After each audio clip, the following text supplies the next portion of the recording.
اے وقت گواہی دے by Rahat Jabeen, third last episode. Qasim رات کو بہت دیر سے آیا تھا۔ کھانا میں کہا آیا ہوں، بس سوؤں گا۔ وہ خاصا تھکا ہوا تھا۔ نین تارا نے بستر وغیرہ بچھا دیے اور کمرے میں آ گئی۔ بطول، اس کی اماں اور کوثر کمرے میں بند نہ جانے کیا کیا خسر پسر کر رہی تھی۔ نین تارا نے توجہ نہیں دی، وہ اس وقت خوش ہونا چاہتی تھی۔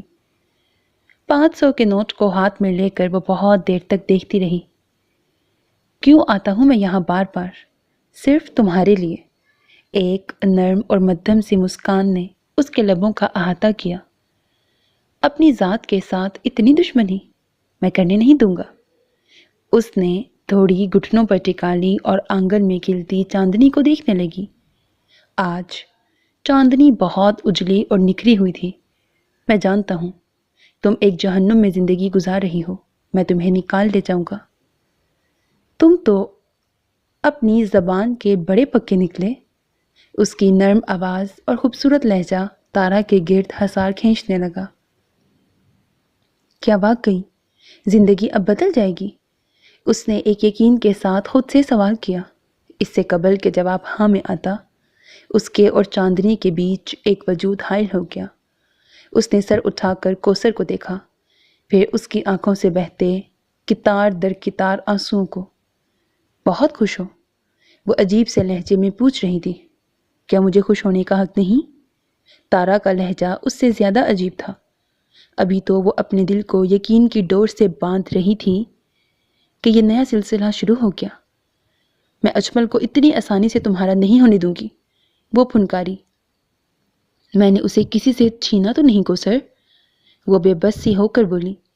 اس نے کب چاہا تھا کہ اس کی خوشی کسی کی آنکھ کا آنسو بن جائے۔ ایک وہ بنگلے والا کافی نہیں تھا کوثر، وہ دبے دبے لہجے میں چیخی۔ مگر جنہیں جگہ جگہ منہ مارنے کا شوق ہو وہ کسی ایک پر اکتفا کس طرح کریں؟ وہ زہر زہر ہو رہی تھی۔ بس کرو کوثر، خدا کے لیے ترس کھاؤ مجھ پر۔ وہ ہاتھ جوڑ کر چیخی اور پھوٹ پھوٹ کر رونے لگی۔ یہی ڈرامے کیے تھے نا اجمل کے سامنے بھی؟ بطول دو دھاری تلوار بن کر سامنے آئی۔ اسی مظلومیت کا رونا رویا تھا ڈاکٹر کے سامنے، یہی ڈھکوسلے کیے تھے۔ بھابھی، وہ تمہارے سامنے آتا تھا؟ پر بھابھی کو کیا معلوم تھا؟ ڈاکٹر مریضہ عشق و عاشقی کے سبق پڑھا رہے ہیں ایک دوسرے کو۔ کوثر کی زبان نے ڈنک مارا۔ میں مر کیوں نہیں جاتی؟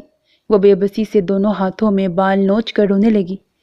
تجھ میں حیا ہی نہیں ہے نین تارا، ورنہ تو واقعی مر جاتی۔ بطول استہزائیہ ہنستی۔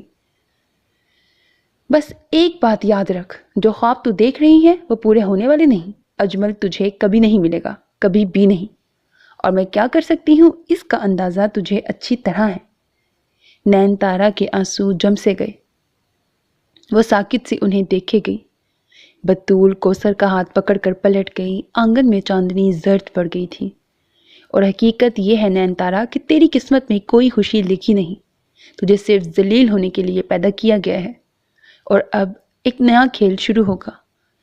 بہت دیر ہونے کے بعد اس نے بے دردی سے آنسو پوچھے۔ وہ جانتی تھی چند جملوں کی ایک جھوٹی سی کہانی، اس کے ناکردہ گناہ، اور اس کے بعد کون مرد ہے جو پھر بھی یہی کہے میں شادی کروں گا تم سے، اور جس کی آنکھوں میں نے اپنے لیے محبت اور احترام دیکھا ہے، ان آنکھوں میں اتری بدگمانی اور حقارت دیکھ سکوں گی؟ اس نے ادھر ادھر دیکھا۔ اپنے دوپٹے میں اپنے چند جوڑے اور کتابیں باندھ لیں۔ اگر تم کمزور ہو تو اپنا معاملہ خدا پر چھوڑ دو کہ وہ بہتر انصاف کرنے والا ہے۔ نین تارا نے اپنا معاملہ واقعی خدا کے سپرد کر دیا تھا۔ تبھی جب صبح قاسم گاؤں جانے کو تیار ہوا تو وہ گٹری اٹھا کر باہر نکل آئی۔ میں قاسم بھائی کے ساتھ چلی جاؤں، ماما بیمار ہیں۔ اس نے ظہور کو بھائی کہنا چھوڑ دیا تھا۔ ظہور نے بے حد حیرت سے اس کے ہاتھ میں موجود گٹری کو دیکھا، مگر خوش دلی سے بولا تھا، ہاں ہاں کیوں نہیں، مامی نے بڑا خیال رکھا تھا تمہارا، تھوڑی خدمت تمہارا بھی فرض بنتا ہے، چلی جاؤ۔ وہ کہہ کر قاسم کی طرف متوجہ ہوا۔ مامی مقبول سے کہنا ہم نے نین تارا کی بات پکی کر دی ہے۔ کس کے ساتھ؟ قاسم چونک گیا۔ ڈاکٹر اجمل کے ساتھ، ماما جانتا ہے اسے۔ میں آؤں گا کسی دن گاؤں، پھر تفصیل سے باتوں کی، کچھ صلاح مشورے بھی کرنے ہیں۔ ظہور قاسم کو تفصیلات بتا رہا تھا۔ نین تارا زمین پر نظریں گاڑے کھڑی تھی، پشت پر چپتی ہوئی نظریں تھیں، دبی دبی متنفر سی سرگوشیاں۔ جلدی آ جانا، ظہور نے کہا تھا۔ یہ گھر، یہ لوگ، یہ گلیاں، یہ راستے میرے لیے سب اجنبی ہیں۔ خدا نہ کرے مجھے کبھی لوٹ کر یہاں آنا پڑے، جہاں میری عزت نفس، میرا مان، میرا وقار، مستقبل سب مٹی میں مل گئے۔ شام ڈھلے وہ گاؤں پہنچے۔ ماما مقبول بکریوں کو چھپڑ کے نیچے باندھ رہا تھا۔ اسما بھابی نے ہنڈیا چڑھائی تھی، اسے دیکھ کر حیران کا حیران رہ گیا۔ تارا پتر تو؟ ماما تمہیں تو بخار تھا۔ وہ آہستگی سے مسکرائی، کیسی روتی سسکیاں لیتی مسکراہٹ تھی، خود پر ہنستی، ہزاروں نوحے پڑتی مسکراہٹ۔ بخار تو صبح ہی اتر گیا، پر تم کو ظہور نے کیسے آنے دیا؟ وہ اسے ساتھ لگا کر پوچھنے لگا۔ اتنے حیران کیوں ہو ماما؟ میں نے یہی تو آنا تھا، اور ٹھکانہ بھی کیا ہے میرا؟ دل تو دھاڑے مار مار کر رونے کو کرتا تھا، مگر وہ چپ تھی۔ میں تو خوش ہوا ہوں پتر، بہت خوش۔ اب آئی ہو تو جانے نہیں دوں گا۔ ماما واقعی بہت خوش تھا۔ مجھے اب کہاں جانا ہے؟ وہ زیر لب بڑبڑائی۔ اسما بھابی کی طرف متوجہ ہو گئی۔ انہوں نے بھی اس کی آمد پر خوشی کا اظہار کیا۔ ان کا سال بھر کا بیٹا چارپائی کے ساتھ بندھے کپڑے کے جھولے میں محو خواب تھا۔ کھلے آنگن میں چارپائیاں بچھی تھیں، کونے میں نل کا اور صحن میں ایک طرف چولہا، لپایا کچا آنگن، 3 کھلے پکے کمرے، گاؤں کا روایتی سا ماحول۔ بھابی اسما مسور کی دال پکا رہی تھی، ساتھ میں زردہ پکا لیا۔ کھانے کے بعد جب اسما برتن دھو رہی تھی، قاسم نے مامے مقبول کو اس کے رشتے کے بارے میں بتایا۔ وہ بے یقین سا اٹھ کر اندر آیا۔ نین تارا گٹری کھول رہی تھی۔ قاسم کہتا ہے تیری بات پکی ہو گئی ہے ڈاکٹر کے ساتھ؟ نین تارا کے ہاتھ رک گئے۔ 500 کا نوٹ ہاتھ میں دے دینے کو منگنی ہونا کہتے ہیں، تب تو ہو گئی۔ ماما مقبول نے الجھن برے انداز میں اسے دیکھا، پھر رسانیت سے بولا، عزت دار لوگوں میں زبان دینا ہی سب کچھ ہوتا ہے، اور جسے زبان دی جا رہی ہے اگر وہی عزت دار نہ ہو لوگوں کی نظر میں تو… کیسی باتیں کر رہی ہے تارا؟ انتظار کرو ماما، میں بھی انتظار کر رہی ہوں۔ آنے والا وقت دودھ کا دودھ، پانی کا پانی کر دے گا۔ وہ گرا کھولنے لگی، مگر سختی کھلنے میں نہ آ رہی تھی۔ اس نے کہا تھا، اپنی ذات کی ساری کھڑکیاں بھی بند کر دو گی، میں تب بھی تم تک پہنچ جاؤں گا۔ نین تارا کے لبوں پر استہزائیہ سی مسکراہٹ ابھری۔ اور اب میں سارے دروازے کھول بھی دوں، شاید تم تب بھی آنا پسند نہیں کرو گے، مگر اندر کہیں امید کا ننھا سا جگنو من کے اندھیروں کو ہلکی ہلکی روشنی بخش رہا تھا۔ عجیب اکتائے ہوئے بیزار دنوں کا سلسلہ تھا۔ آپا فاطمہ کی شادی کے بعد اب افتخار بھی وقت بے وقت اس کے ہاں نہیں آتا تھا۔ شاید اس کا خیال تھا کہ زین کو اب انگلی پکڑ کر چلانے کی ضرورت نہیں رہی۔ زین گھر میں کتابیں کھولتا تو سوچوں کے سلسلے دراز ہونے لگتے۔ وہ کتابیں اٹھا کر لائبریری آ جاتا تو لائبریری کے پرسکون ماحول میں اونگ آنے لگتی۔ جمائی پر جمائی کا سلسلہ شروع ہو جاتا۔ افتخار کی طرف جاتا تو وہ پنجابی شاعری کی تاریخ سنانے لگتا۔ زین چڑ جاتا، آپ کو ماسٹرز پنجابی ادب میں کرنا چاہیے تھا۔ ایک دن یونیورسٹی میں انم مل گئی۔ اچھا ہوا زین تم مل گئے، یہ زارا کہاں غائب ہے، نہ ہمارے گھر آتی ہے نہ فون کرتی ہے، خود کرو تو پتہ چلتا ہے محترمہ گاؤں گئی ہیں۔ وہ کیا کہتا کہ وہ رائے ہاؤس میں مقید ہو کر رہ گئی ہے، اس سے بھی ملنے نہیں آتی، بس مختصراً فون پر ہی بات ہوتی تھی۔ میرے پاس اس کے کچھ نوٹس ہیں، اتفاق سے اس وقت بھی فائل میرے پاس ہی ہے، تمہیں ملے تو اسے دے دینا۔ ہم لڑکیوں کا گھر سے نکلنا بھی بس پرابلم ہی ہے، اور بھائی لوگ کوئی بات نہیں مانتے۔ زین نے فائل پکڑ لی تھی۔ اس تک میری شکایت بھی پہنچا دینا، گاؤں سے آ کر فون ہی کر لیا کرے۔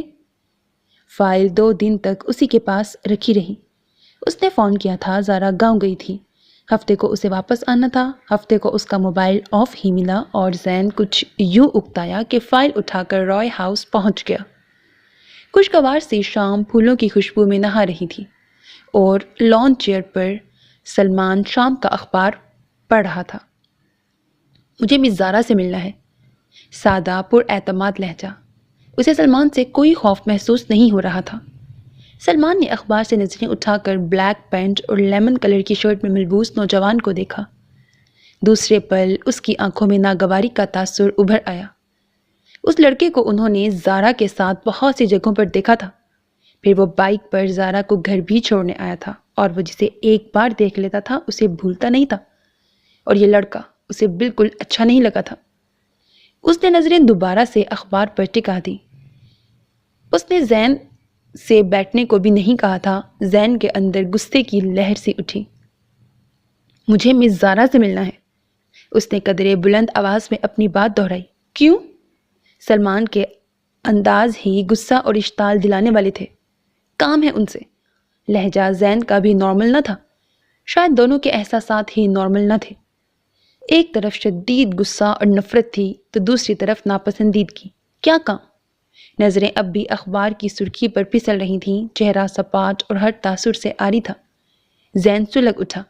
انہی کو بتاؤں گا۔ سلمان نے نظریں اٹھا کر زین کو دیکھا، اس کے لبوں پر استہزائیہ سی مسکراہٹ ابھری۔ زارا رائے فیملی سے تعلق رکھتی ہے، ہر ایرا گیرا منہ اٹھا کر اس سے نہیں مل سکتا۔ بے حد نارمل لہجہ، مگر زین کا وجود غصے کی آگ میں جھلس گیا۔ اس نے فائل سلمان کے سامنے میز پر پھینک دی۔ زارا سے کہیے گا یہ فائل انم نے بھجوائی ہے۔ سلمان نے ایک نگاہ فائل پر ڈالی اور زین کے چہرے پر نظریں گاڑ دیں۔ اس نگاہوں میں عجیب سی لپک اور چمک تھی۔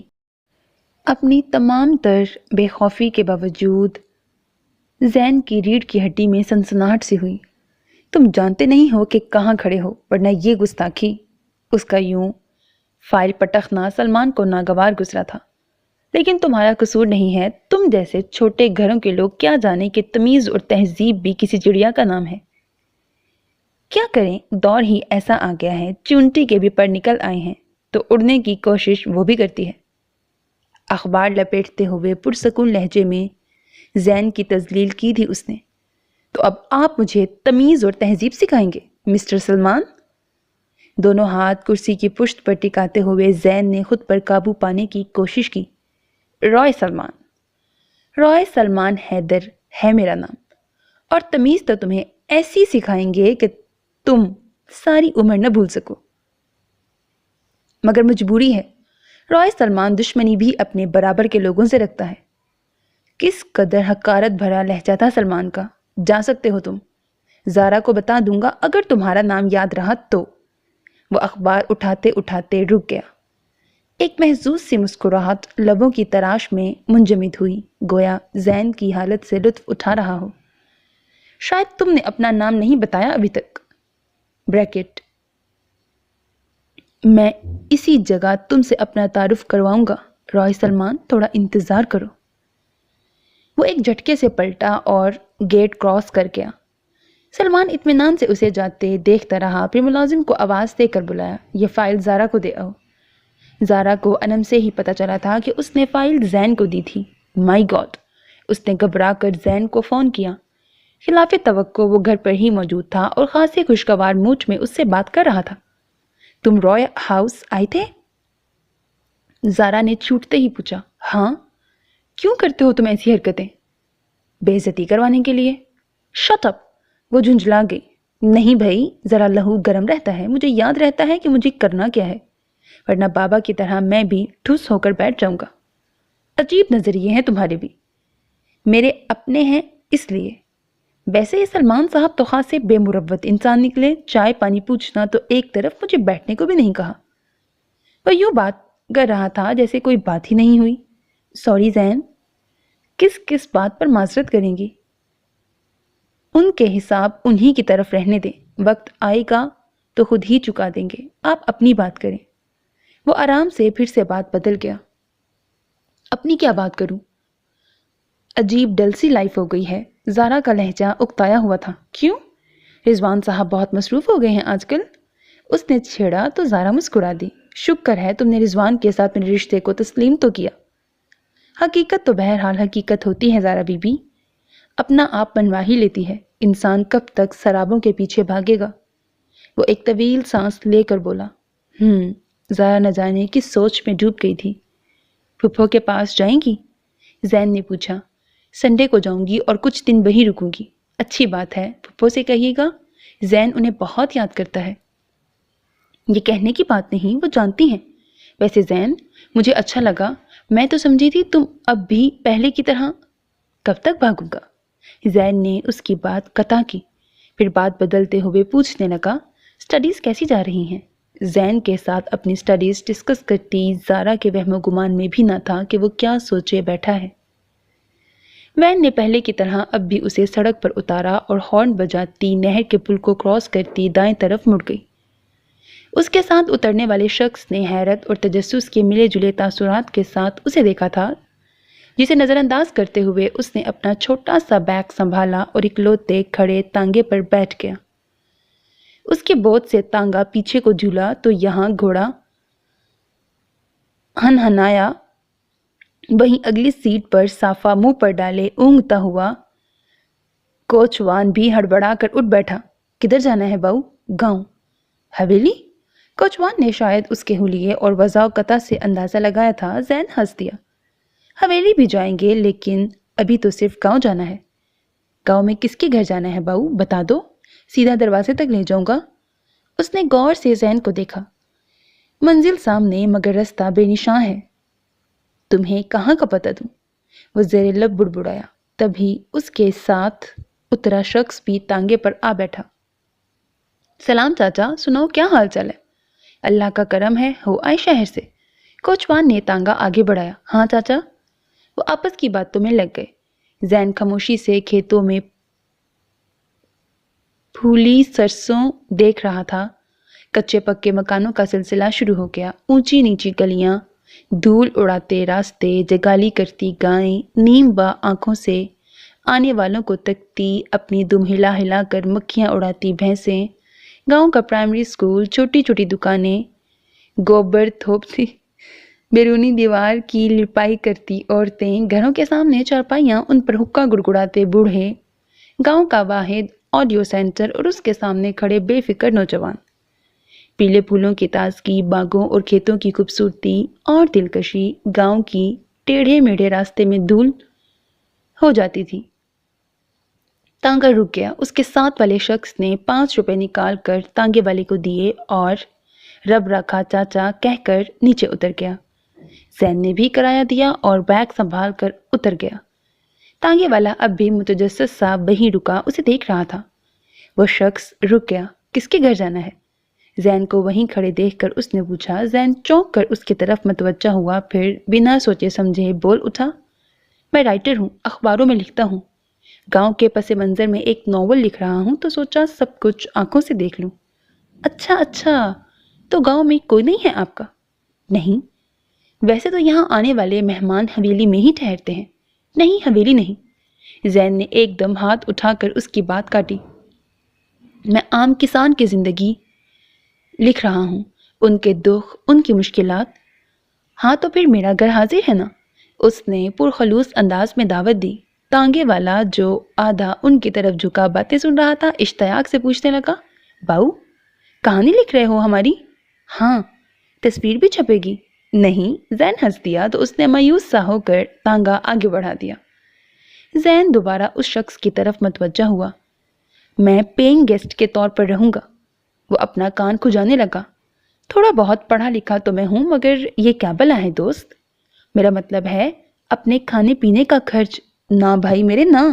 کبھی دیکھا ہے کسی گاؤں میں کوئی ہوٹل ہو جہاں پیسے لے کر مہمان کو روٹی دی جاتی ہو؟ یہ شہر والوں کے چونچلے ہیں، ہمیں مہمان کی 2 وقت کی روٹی بھاری نہیں۔ یہ پہلا شخص تھا جس نے اسے اپنائیت کا احساس دلایا تھا، ورنہ زین کو تو یہی محسوس ہو رہا تھا وہ دشمن کے کسی علاقے میں قدم رکھ رہا ہے۔ مجھے نہ جانے کتنے دن لگ جائیں۔ وہ اب بھی متذبذب تھا۔ بھلے ساری زندگی رہو، ہم اتنے بھی تھوڑ دل نہیں، چلو میرے ساتھ۔ اس نے ہاتھ سے بیگ لینا چاہا۔ نہیں، یہ میں اٹھا لوں گا۔ زید نے سہولت سے منع کر دیا۔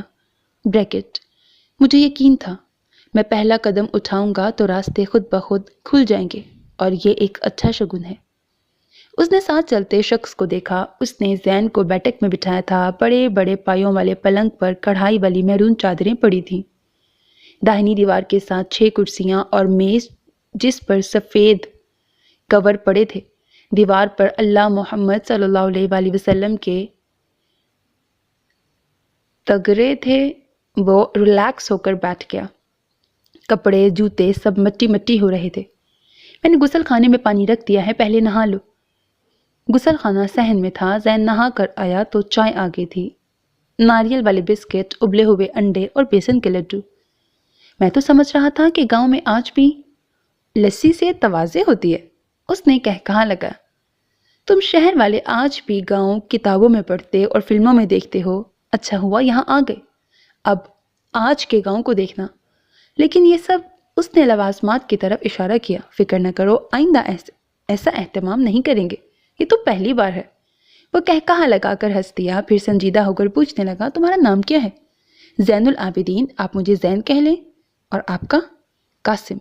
وہ مسکرایا، پھر اس کے لیے کپ میں چائے نکالنے لگا۔ مجھے اس حویلی سے وحشت ہوتی ہے زارا۔ مما کا لہجہ تھکا تھکا سا تھا۔ وہ خود بھی بہت کمزور ہو گئی تھی، سرخ و سفید چہرہ زردی مائل ہو رہا تھا۔ زارا کو خود بھی حویلی پسند نہیں تھی۔ اتنی بڑی حویلی میں تائی اماں کے ساتھ ملازماؤں کی فوج تھی، کتنے ہی کمرے تھے جو بند پڑے تھے اور ان کے مکین اب یہاں نہیں رہتے تھے۔ کبھی یہاں بہت رونق ہوگی، اس نے البم میں لگے گروپ فوٹو کو دیکھ کر کہا تھا، جس میں پوری رائے فیملی موجود تھی، حتیٰ کہ رائے اکبر علی بھی۔ مما نہ جانے کہاں کھو گئی تھیں، خاموش ہی رہیں۔ زارا نے انہیں دیکھا۔ کچھ لوگ، کچھ رشتے کتنے اہم ہوتے ہیں، چاہے توڑ دیں یا جوڑ لیں، تنہا انسان کچھ بھی نہیں۔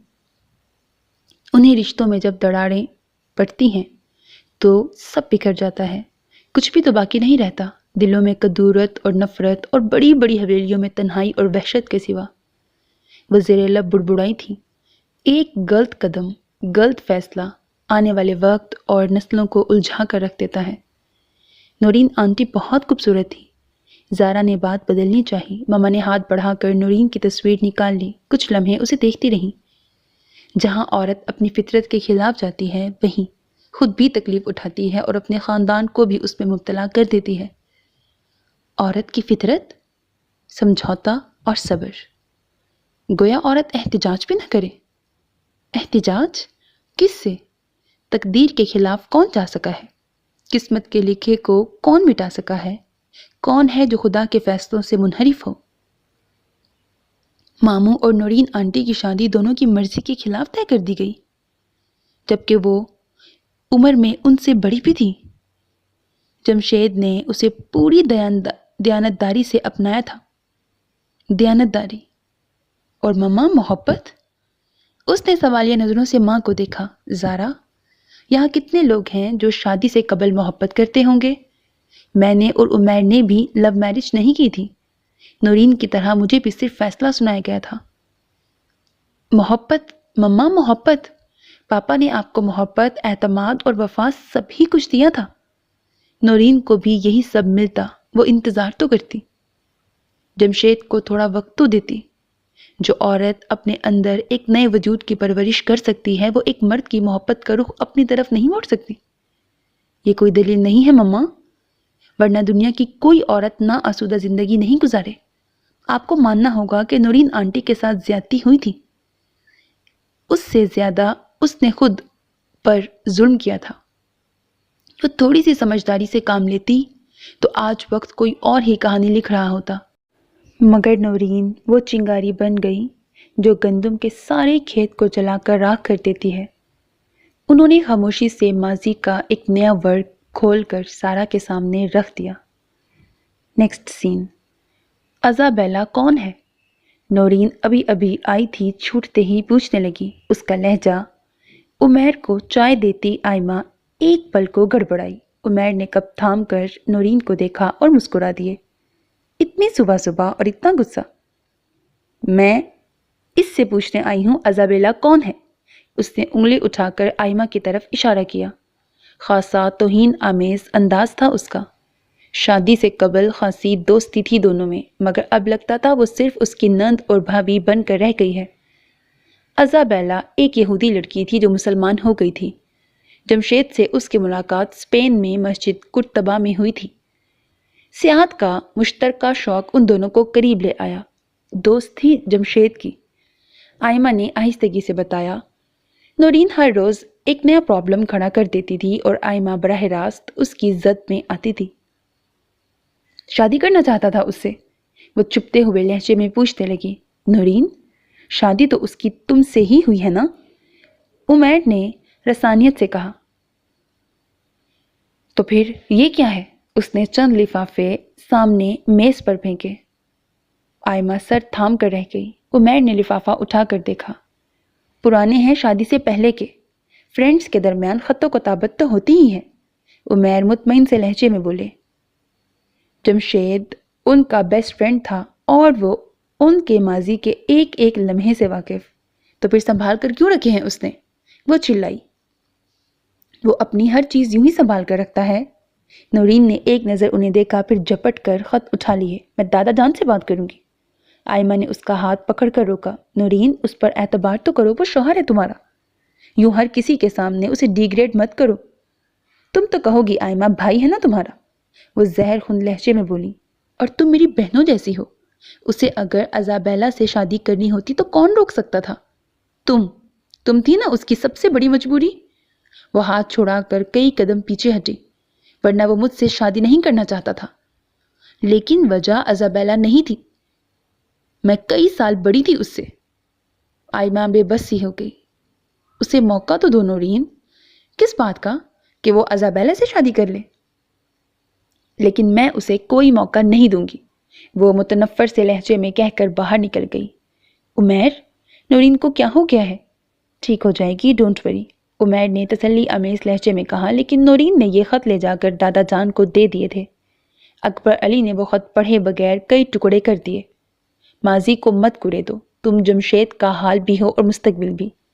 انہوں نے بات ہی ختم کر دی، لیکن نورین کے لیے یہ بات ختم کرنا آسان نہ تھا۔ وہ ایزابیلا کا نام لے کر جمشید کو بہت دنوں تک تنگ کرتی رہی، اور جمشید کے پاس واحد حل یہی ہوتا تھا کہ وہ کسی نئی علاقے کی سیاحت کو نکل جائے۔ وہ نورین پر سختی کر سکتا تھا، مگر اس صورت میں آئمہ کے لیے پرابلم ہو سکتی تھی۔ وٹے سٹے کی اس شادی نے اسے ایک بڑی مصیبت اور ٹینشن میں مبتلا کر دیا تھا۔ نورین کے اپنے کمپلیکسز نے اسے ایک شکی مزاج عورت کا روپ دے دیا تھا۔ اس پر رائے نواز اور ان کی بیوی بھی نورین پر ہی اعتبار کرتی۔ وہ جھوٹے سچے الزامات لگاتی تو ان لوگوں کے رویے آئمہ کے ساتھ تبدیل ہو جاتے۔ رائے اکبر اپنے بیمار وجود کے ساتھ حویلی کے ایک کمرے تک محدود تھے۔ ساری جاگیر عملی طور پر رائے نواز اور ان کے بیٹے سلمان کے ہاتھوں میں تھی۔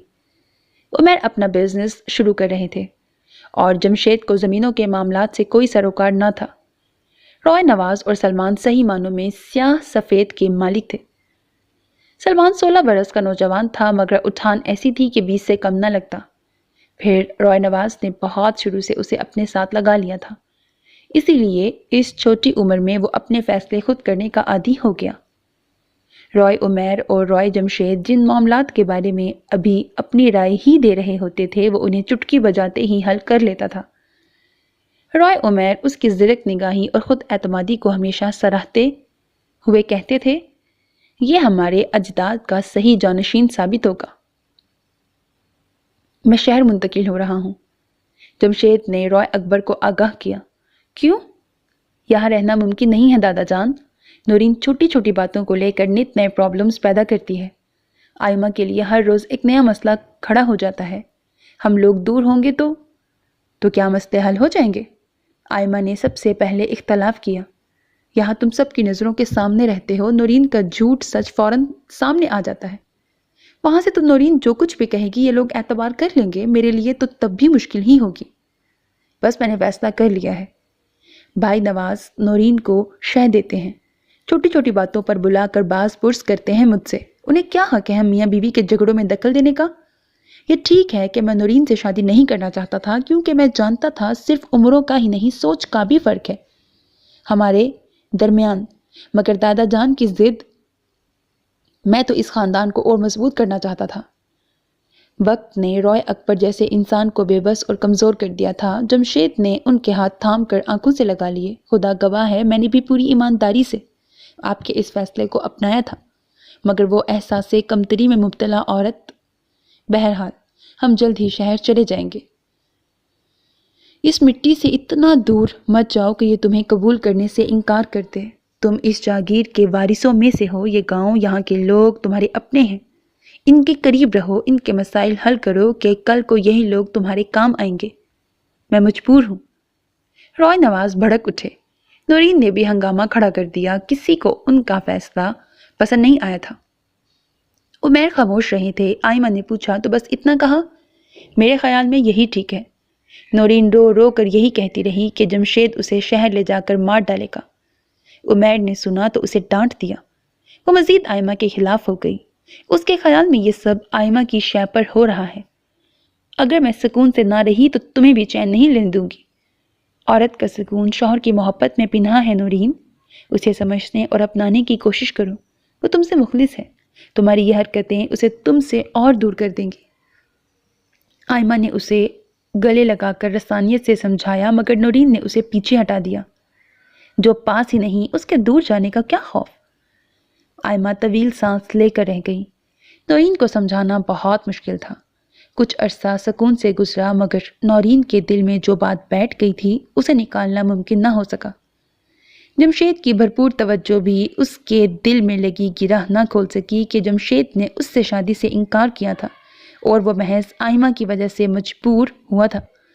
یہ حقیقت صحیح، مگر بات کے حالات بگڑنے میں جمشید سے زیادہ نورین کا ہاتھ تھا، یا شاید جمشید ہی اسے یہ یقین دلانے میں ناکام رہا تھا کہ وہ اس سے شادی کے بعد خوش ہے۔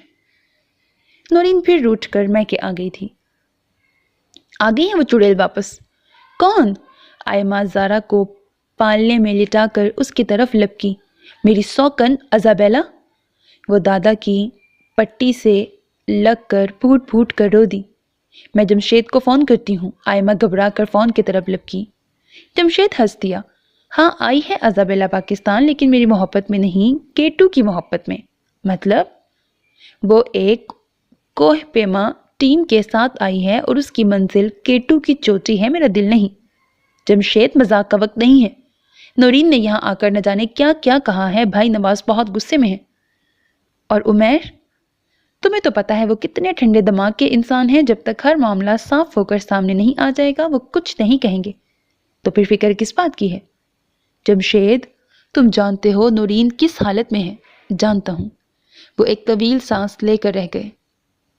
لیکن لگتا ہے نورین کو اس کا احساس نہیں۔ اسے اپنے ہونے والے بچے کی کوئی پرواہ نہیں ہے۔ جمشید، تم تھوڑی احتیاط۔ احتیاط؟ آئمہ، جہنم بنا دی ہے اس نے میری زندگی۔ وہ ایک ضدی اور شکی مزاج عورت ہے۔ اب اتنی دور سے ازابیلا ایک پرانی دوست سے ملنے چلی آئی تو میں کیا ملنے سے انکار کر دوں؟ یہ میرے لیے ممکن نہیں۔ اس نے ٹھوس لہجے میں کہہ کر بات ہی ختم کر دی۔ اچھا تم حویلی تو آؤ۔ آنا تو پڑے گا، وہ زیر لب بڑبڑایا تھا۔ آئمہ کے دل کو تعصف نے گھیر لیا۔ اس کی وجہ سے جمشید کو کیا کچھ برداشت کرنا پڑ رہا تھا۔ اس سے پوچھیں، یہ ہماری بہن کو بسانا چاہتا ہے یا نہیں؟ رائے نواز کا لہجہ سخت تھا، جیسے کوئی فیصلہ کر لینا چاہتے ہوں۔ پہلے یہ سوال اپنی بہن سے کریں، وہ بسنا چاہتی ہے یا نہیں؟ جمشید اس ساری صورتحال سے اکتا چکا تھا۔ رائے اکبر نے بے بسی سے انہیں ایک دوسرے سے لڑتے جھگڑتے دیکھا۔ میں نے یہ رشتے تم لوگوں کو جوڑنے کے لیے باندھے تھے۔ میں چلتا ہوں، نورین کو چلنا ہے تو تیار ہو جائے۔ وہ بات سمیٹ کر کھڑا ہو گیا۔ انداز دیکھا ہے اس کا؟ ہماری بہن بھاری نہیں ہے، وہ نہیں جائے گی جب تک فیصلہ نہ ہو جائے۔ رائے نواز تل ملا کر بولا۔ جمشید نے ایک نظر سب پر ڈالی۔ ٹھیک ہے، کیسا فیصلہ قبول ہوگا آپ لوگوں کو؟ طلاق چاہیے، میں طلاق دے دیتا ہوں۔ رائے جمشید؟ بوڑھے شیر کی دھاڑ پر حویلی کے در و دیوار لرز گئے۔ رائے اکبر اپنے کپ کپاتے وجود کے ساتھ اٹھ بیٹھے۔ ایک پل کو سبھی خاموش ہو گئے۔ یہ مت بھولو کہ تمہارے اس فیصلے کی زد میں تمہاری بہن بھی آ سکتی ہے، رائے نواز نے پھنکارتے ہوئے لہجے میں کہا۔ آئمہ نے دہل کر عمیر کو دیکھا۔ مجھے اس معاملے میں گھسیٹنے کی ضرورت نہیں، مجھے آئمہ سے کوئی شکایت نہیں۔ فیصلہ ہوگا تو دونوں طرف سے ہوگا، رائے نواز قطعی انداز میں بولے۔ رائے اکبر نے خشمگی نگاہوں سے سب کو گھورا۔ تم کون ہوتے ہو فیصلہ کرنے والے؟ میں ابھی مرا نہیں ہوں اور تم؟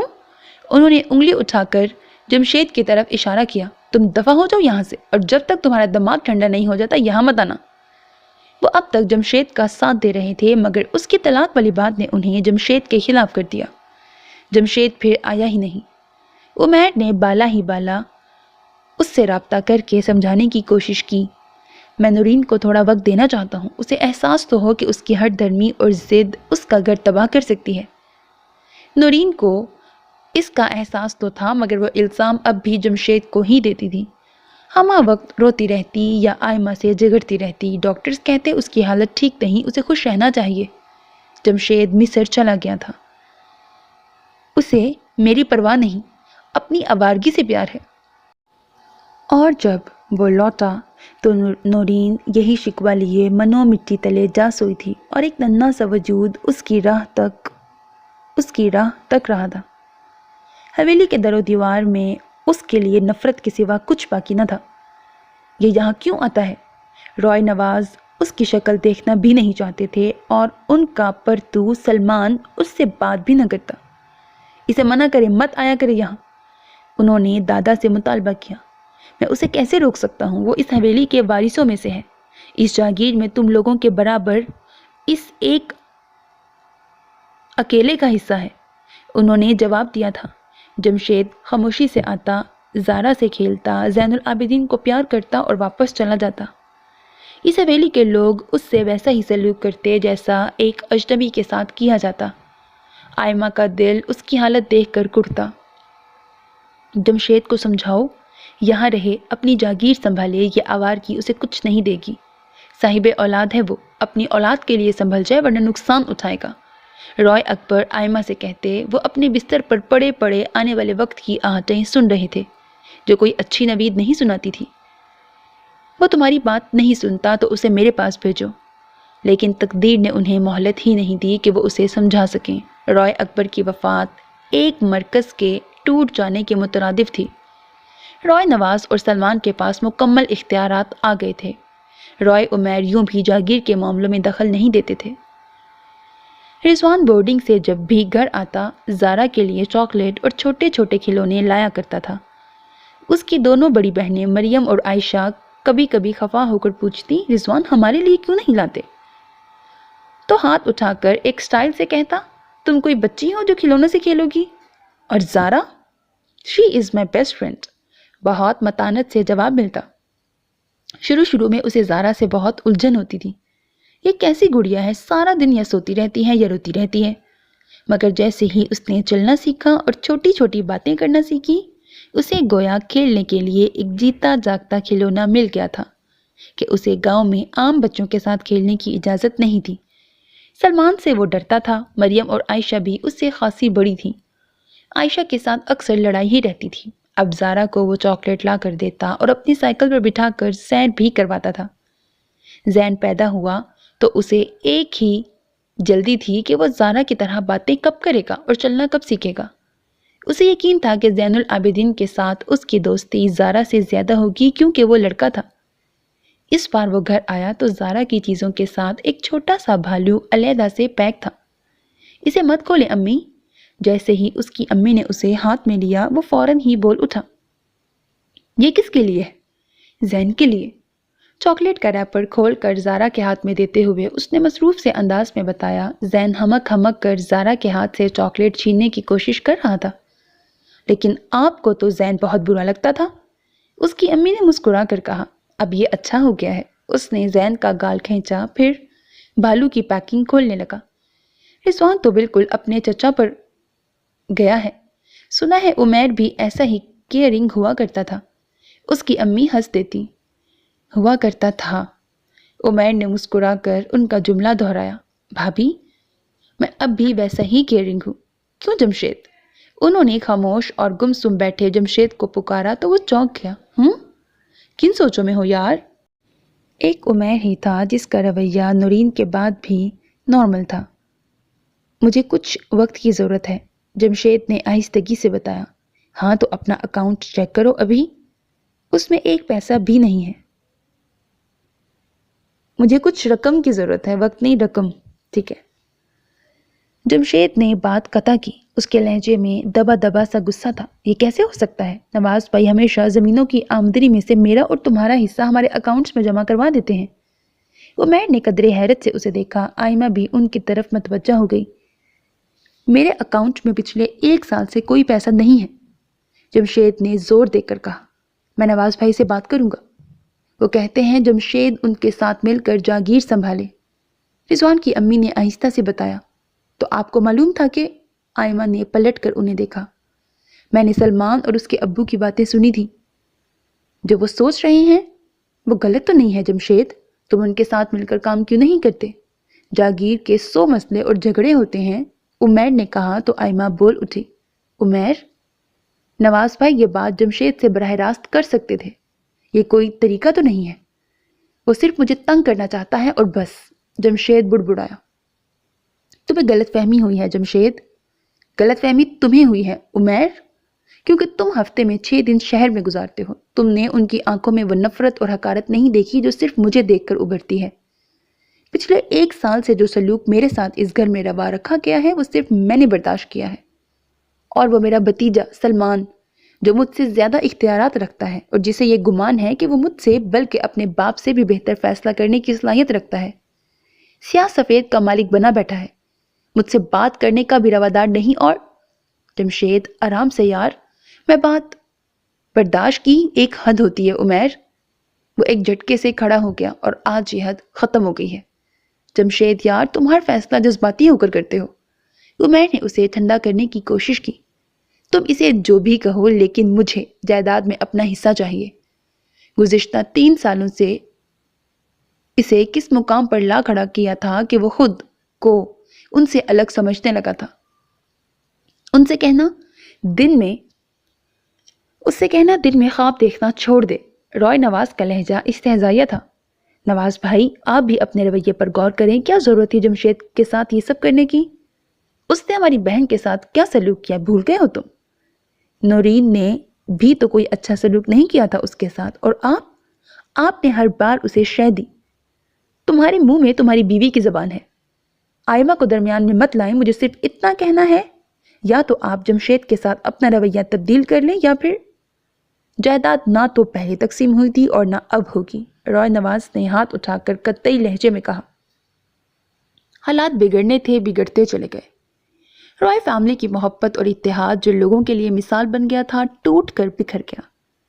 رائے نواز نہ تو اپنا رویہ تبدیل کر سکے اور نہ ہی جائیداد تقسیم۔ ان کی نظروں کے سامنے اپنی بہن کی ناآسودہ اور روتی بلکتی زندگی آ جاتی۔ ہر کوئی رائے عمیر نہیں ہوتا جو خون کے رشتوں سے بالاتر ہو کر حالات و واقعات کا تجزیہ کر سکے۔ جمشید زین کو لے گیا، رائے نواز بپھر گیا۔ وہ اس حویلی میں قدم نہیں رکھے گا اور نہ یہاں کا کوئی فرد اس سے ملنے جائے گا۔ یہ تنبیہ صرف اور صرف آئمہ کے لیے تھی۔ وہ بے بسی سے عمیر کو دیکھ کر رہ گئی۔ عمیر نے اس کا کندھا تھپ تھپایا تھا۔ کبھی کبھی عمیر کو لگتا رائے نواز اس معاملے کو جان بوجھ کر الجھا رہے ہیں۔ امریکہ چلو گی؟ آئمہ کو ہر وقت الجھتے دیکھ کر انہوں نے پوچھا تھا۔ بہل جاؤ گی؟ چھوڑے عمیر، وہ بیزار تھی، مگر شراز ہاسٹل سے آیا تو وہ بھی ضد کرنے لگا۔ پاپا چلتے ہیں، بہت انجوائے کریں گے۔ اور مجھے کیا معلوم تھا پیچھے یہ سب ہو جائے گا۔ سب کچھ ختم ہو گیا، اور حویلی، جاگیر کا انتظام سلمان کے ہاتھ میں تھا۔ وہ واقعی رائے نواز کا صحیح جانشین ثابت ہوا۔ آئمہ ایک جھرجھری لے کر ماضی کی دلدل سے باہر نکلی۔ پاپا نے ہر موقع پر آپ کا ساتھ دیا تھا۔ زارا ایک طویل سانس لے کر بولی۔ ہاں، انہوں نے ہمیشہ میرا مان رکھا تھا، بس میں ہی ان پر اعتماد نہ کر سکی۔ ایک پچھتاوا تھا جو ہمیشہ ان کے ساتھ رہتا۔ میں نے ان سے کہا، عمیر، مجھے کہیں دور لے چلو، میرا اس حویلی میں دم گھٹتا ہے، میں نہیں رہ سکتی یہاں، ہم شہر چلے جائیں گے۔ رائے ہاؤس میں نہیں، ان سب سے الگ، سب سے دور۔ اور انہوں نے الگ سے گھر لے لیا، سب کی مخالفت کے باوجود۔ کبھی کبھی مجھے خیال آتا ہے ہم زین کے معاملے میں انہیں اعتماد میں لے لیتے تو شاید انہیں یہ احساس تو نہ ہوتا کہ ہم… مما، زارا نے انہیں دونوں بازوؤں کے گھیرے میں لے لیا۔ بہت رات ہو گئی ہے، اب سو جائیں، صبح آپ کی زین سے بات کراؤں گی۔ وہ ٹھیک تو ہے نا؟ بالکل ٹھیک ہے، بلکہ خاصا سمجھدار بھی ہو گیا ہے۔ آپ اس کی باتیں سنیں گی تو حیران ہو جائیں گی۔ وہ ان کا دھیان بٹا گئی۔ اللہ اسے اپنی حفاظت میں رکھے۔ رضوان نے دروازہ دھیرے سے نوک کیا۔ کون ہے؟ اس کی سوئی جاگی سی آواز پر وہ دروازہ کھول کر اندر داخل ہو گیا۔ ابھی تک بستر میں ہو؟ Black pant, light green lining والی شرٹ میں تر و تازہ چہرہ، بالوں میں نمی ابھی تک موجود تھی۔ اس کی آمد کے ساتھ ہی کمرہ کلون کی خوشبو سے سارا مہک اٹھا تھا۔ آپ؟ وہ بیک سے ٹیک لگائے بیٹھی تھی۔ غالب گمان یہی تھا کوئی ملازمہ ہوگی۔ کچھ جھجک کر اس نے تکیے پر پڑا دوپٹہ اوڑھا تھا۔ ہم آپ کی طرح دیر تک بستر پر پڑے رہنے کی عیاشی افورڈ نہیں کر سکتے۔ اس نے کرسی کھینچ کر بیڈ کے نزدیک کی، کی چین اور موبائل سائڈ ٹیبل پر رکھ کر بیٹھ گیا۔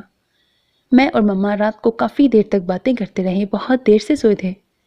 لمبے بکھرے بالوں کو اس نے ہاتھوں سے سمیٹنے کی کوشش کی۔ کمال ہے، مجھ سے تو کبھی اتنی باتیں نہیں ہوئی۔ لہجے میں ہلکی سی شرارت اور چھیڑ تھی۔ جو بن کہے سمجھ لے، اس سے کیا بات ہو؟ گویا میں ساری عمر ہی نقصان میں رہوں گا، وہ برجستہ بولا۔ زارا مدھم سا مسکرا کر اٹھنے لگی۔ رضوان نے روک دیا، پھر گھڑی پر نگاہ دوڑاتے ہوئے بولا، میرے پاس صرف 10 منٹ ہیں۔ شہر جا رہے ہیں؟ ہاں، اور تم؟ رضوان نے سوالیہ نظروں سے دیکھا۔ کچھ دن رکوں گی، اس نے مختصراً بتایا۔ اب کیا ارادہ ہے تمہارا؟ شاور لوں گی، ناشتہ کروں گی۔ وہ کچھ لمحے متبسم نگاہوں سے اسے دیکھتا رہا۔ میں مستقبل کے پلان پوچھ رہا ہوں۔ تو یوں کہیں، وہ کچھ خجل سی ہوئی۔ ایگزام کے بعد کوئی اخبار جوائن کر لینا، کوئی بڑا پروجیکٹ شروع کرنے سے پہلے تجربہ تو ہونا چاہیے۔ میرا بھی یہی ارادہ ہے۔ اپنے ارادوں میں اس خاکسار کو بھی شامل کر لیں۔ ایک عرصے سے سراپا انتظار بنے بیٹھے ہیں۔ وہ اس کی پرشوق نگاہوں سے بچ کر کھڑی ہو گئی، پھر گھڑی کی طرف اشارہ کرتے ہوئے بولی تھی، آپ کے 10 منٹ ختم ہو گئے ہیں۔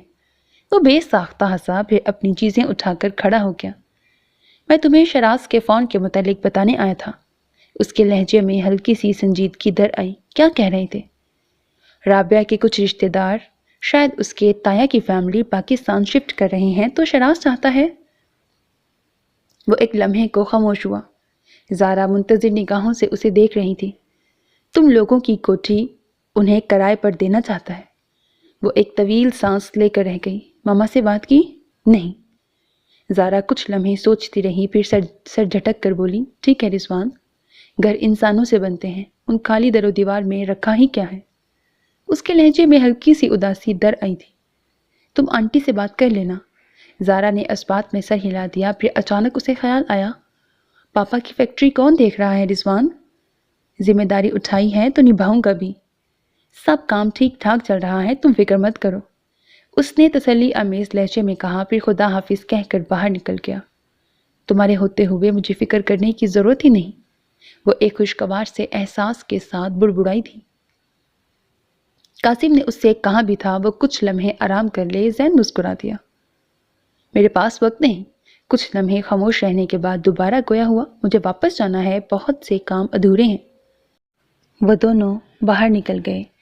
گاؤں کی گلیوں میں گہما گہمی سی شروع ہو گئی تھی۔ گھروں کو لوٹتے کسان اور بیل گاڑیاں چارے سے لدی ہوئی، دودھ کی بالٹیاں اٹھا کر احاطے سے واپس آتی گندمی رنگت والی عورتیں، بنٹے اخروٹ اور بیٹ لے کر شور مچاتے چھوٹے بڑے بچے، کھلے دروازے، چولہوں سے اٹھتا دھواں، جھریوں زدہ چہروں والے پاپے جن کے چہروں کی جھریوں میں صدیوں کا تجربہ بہتا تھا، اور ان کی تازہ گرم کی چلمیں، اور ان سب کے درمیان خاموشی سے اترتی شام۔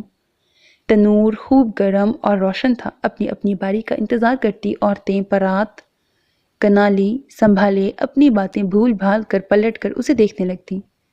عام کسانوں اور حویلی والوں کی زندگی میں بہت فرق ہوگا قاسم بھائی، زمین آسمان کا۔ بادشاہت کرتے ہیں حویلی والے اس گاؤں پر، آپ بھی انہی کی زمینیں کاشت کرتے ہیں۔ لو، ہم کوئی کمی ہیں؟ جاٹ ہیں جاٹ، اور ہم کسی کی زمینیں کاشت نہیں کرتے۔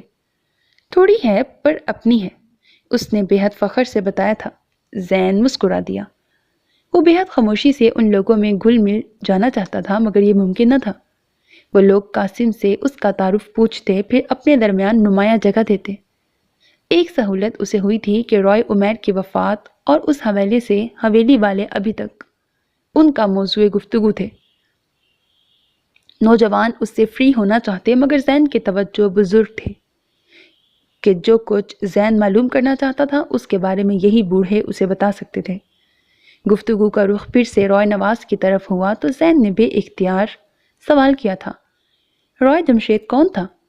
تھا ایک گھٹیا شخص، کوئی جلد باز متنفر سے لہجے میں بولا۔ زین کی کنپٹیاں سلگ اٹھی۔ اس نے کڑے تیوروں سے کہنے والے کو دیکھا تھا، پھر لب بھینچ کر ضبط کرتا چاچا خوشیہ کی طرف متوجہ ہوا، جس نے حقے کا لمبا سا کش لیا، پھر ہولے ہولے کھانسنے لگا۔ چاچا اب بس بھی کرو، تم تو پی ٹی وی جتنا لمبا وقفہ دیتے ہو۔ تنگ آ کر چارپائی پر اکڑوں بیٹھے عباس نے کہا تھا۔ چاچے خوشیہ نے اسے گور کر دیکھا، پھر تڑک کر بولا، تیری گڈی نکلی چلی جا رہی ہے نا، چل اٹھ، حقے میں پانی ڈال کر لا۔ چاچا اب حقہ چھوڑ بھی دے، کش تو تجھ سے لگتا نہیں، آدھا دم تیرا آدھا دم ترانے میں اٹک کر رہ جاتا ہے۔ عباس اٹھتے ہوئے بولا۔ چاچے نے جھک کر اپنا خصہ اٹھا لیا۔ عباس حقے سمیت عقب میں کھلے دروازے میں غائب ہو گیا۔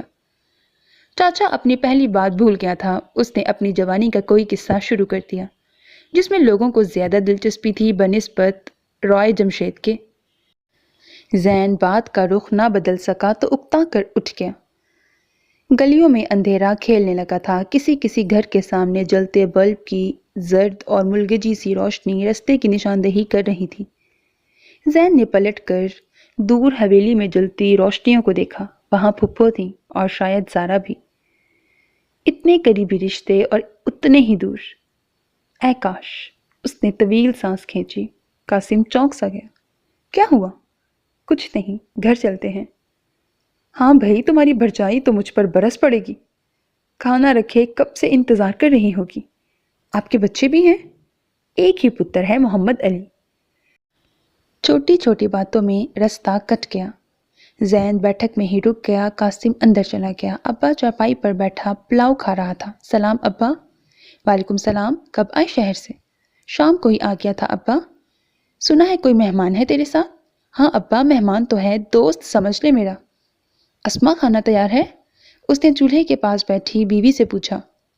ٹھنڈا بھی ہو گیا، میں کب سے انتظار کر رہی ہوں، اسما نے کہا اور سلگتی ہوئی لکڑیوں کو پھونکے مار مار کر آگ جلانے لگی۔ مہمان کو ادھر ہی بلا لو، ہاتھ دھو لے۔ اچھا ابا۔ قاسم اٹھ کر بیٹھک کے دروازے تک آیا۔ آ جاؤ یار، ادھر گاؤں میں کوئی پردہ نہیں ہوتا، ادھر صحن میں بیٹھ کر کھانا کھاتے ہیں۔ زین نے کتاب واپس بیگ میں رکھی اور اٹھ آیا۔ یہاں نلکے پر ہاتھ دھو لو۔ قاسم خاصی بے تکلفی کا مظاہرہ کر رہا تھا۔ زین نے صحن میں قدم رکھا۔ نین تارا گلاس لے کر کمرے سے نکلی تھی۔ نگاہ سیدھی بیٹھک کے دروازے تک گئی۔ گلاس ہاتھ سے چھوٹا تھا۔ اس شخص کو اس نے غور سے نہیں دیکھا، مگر وہ اسے لاکھوں میں پہچان سکتی تھی۔ سبھی نے پلٹ کر اسے دیکھا۔ خوف کے محیب سائے اس کی آنکھوں میں لہرائے۔ دوسرے ہی پل وہ بھاگتی ہوئی اندر چلی گئی۔ مام مقبول کے ہاتھ سے بھی نوالا چھوٹ گیا۔ تم؟ ساکت کھڑے زین کے وجود میں جنبش ہوئی۔ ابھی جو لڑکی بھاگ کر اندر گئی اسے شک سا ہوا تھا، پھر اس نے ملگجی روشنی میں اس بوڑھے کو بھی پہچان لیا تھا۔ اسے بھولی نہیں تھی، اماوس کی رات جیسی گہری اور سہمی آنکھیں، مگر اس کے گمان میں بھی نہ تھا وقت انہیں پھر ایک دوسرے کے مقابل لے آئے گا۔ سو میرے عزیز listeners, this was the end of third last episode. اب جو اس کے لاسٹ 2 ایپیسوڈز ہوں گے وہ تھوڑے سے میگا ٹائپ دے دوں گی۔ ہوپ دیٹ آپ کو یہ ناول پسند آ رہا ہے۔ اصل ٹویسٹ ویسے اس میں ابھی باقی ہے جو کہ لاسٹ 2 ایپیسوڈز میں مجھے بھی پتہ لگے گا اور آپ کو بھی۔ امید ہے کہ آپ کو پسند آ رہا ہے ناول۔ اپنا بہت خیال رکھیے گا، نیک تمناؤں کے ساتھ۔ اللہ حافظ، and don't forget to subscribe to my channel because that's how you can encourage me.